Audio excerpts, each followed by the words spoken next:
à la supervision financière qui était établie par la Commission. Dziękuję. Zieloni, Wolne Przymierze Europejskie. Je vous remercie. Pour le groupe des Verts, je donne la parole à M. Cohn-Bendit. Président, chers collègues, je vais continuer un peu dans cette direction qu'a développée Guy Verhofstadt. Il est évident que pendant 4 mois, on a tergiversé. Il est évident qu'on s'est trompé. Il est évident qu'en tergiversant, on a donné une dynamique au marché et à la spéculation. Au moins que ceux qui sont responsables au Conseil le disent. Ils disent on est fautifs. C'est nous, c'est de notre faute. Madame Merkel, Monsieur Sarkozy, je ne sais pas comment ils s'appellent et je ne sais pas ce qu'ils font dans la vie, mais tout le monde pouvait lire ça dans les journaux que c'était à faire tout de suite. Premièrement. Deuxièmement, je voudrais quand même qu'on comprenne une chose. Ce que doit faire le gouvernement Papandréou est une chose presque impossible. Et que je demande à l'ECOFIN, aux chefs de gouvernement, de réfléchir que eux, chez eux, ils sont incapables de mettre des réformes sur pied. Combien de temps la France a besoin pour réformer les retraites? Combien de temps l'Allemagne a besoin pour faire des retraites? Et maintenant, on demande à Papandréou, en 3 mois, tu changes tout. Vous êtes complètement fous.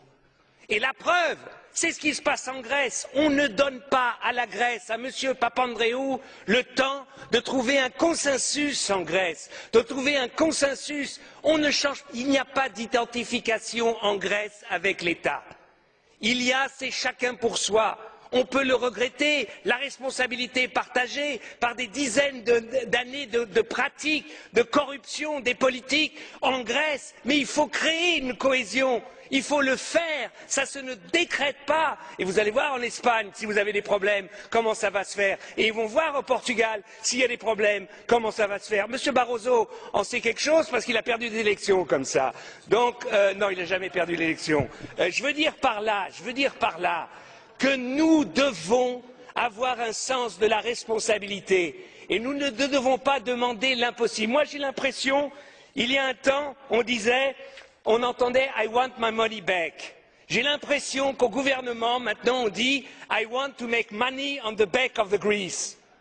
Parce que c'est ça aussi, quand on emprunte à 1,5 ou 3% et qu'on donne à la Grèce à 3, à 5 ou 6%, on fait de l'argent sur le dos de la Grèce. C'est intolérable.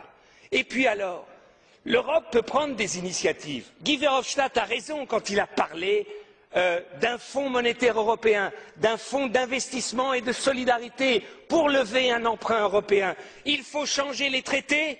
Eh bien, ici, camarades, ici, dans ce Parlement, nous avons la possibilité de prendre une initiative pour changer les traités.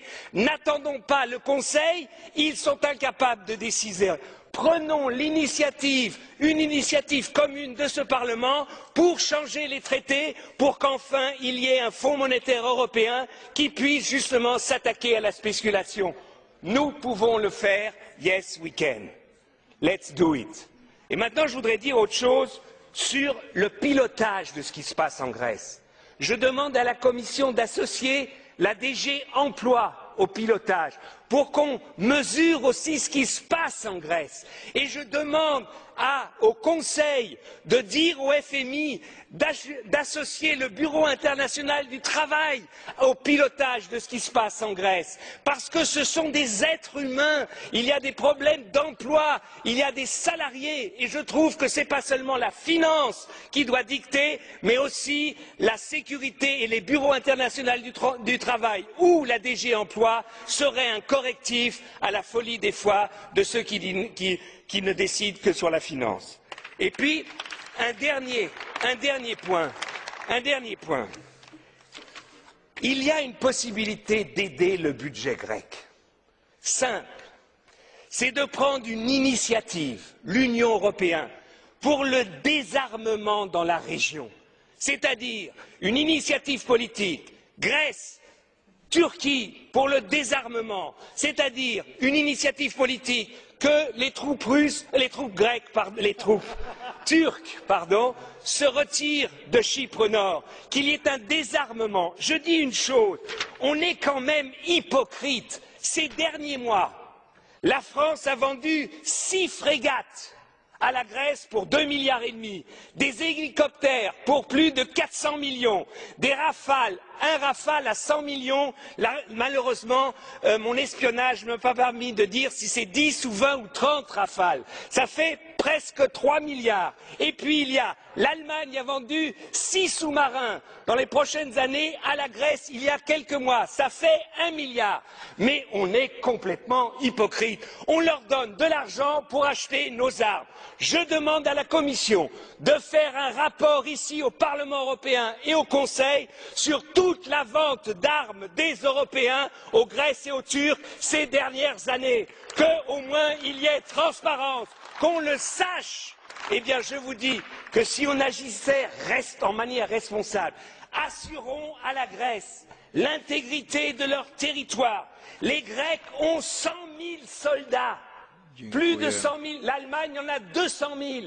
C'est complètement aberrant, un pays qui a 11 millions d'habitants a 100 000 soldats. Demandons cela à la Grèce, c'est peut-être plus efficace que de baisser les salaires de quelqu'un qui gagne 1 000 €.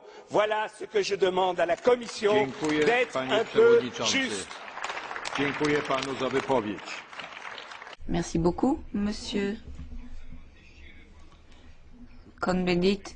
Au nom des conservateurs et réformateurs, je vous donne la parole. Dank u wel, meneer de voorzitter, om mij